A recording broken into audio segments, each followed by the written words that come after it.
My question is in Surah Al-Baqarah verse 26.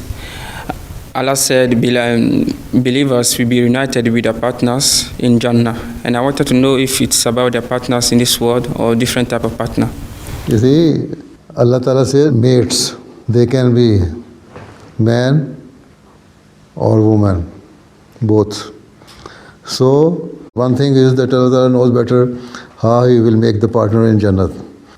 If a person is doing good deeds and he is following all the commandments of Allah Ta'ala, he is worshipping Allah Ta'ala as prescribed, he pleases Allah Ta'ala, he has good morals, he will be sent to paradise. So, the person should also try, whether it's the man or woman, that their spouse should also do good deeds, so that when they die, they both go to the heaven. If a person is doing good deeds and wife is not doing good deeds, obviously she may go to the hell. And if the wife is doing good deeds, husband is not doing good deeds, vice versa. If both of them are doing good deeds, they will be together in the heaven. If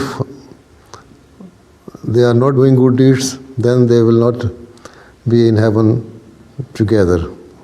Then Allah Ta'ala will make some other partner, because Allah Ta'ala is the only one, and He has made partners of everything. Right? In heaven even you would see that He has made your partners. So if we feel that both husband and wife, if they love here in this world each other, then the best way to be together in the hereafter is that they both of them do good deeds, so that they are together there in the heaven. Jazakallah. Thank you.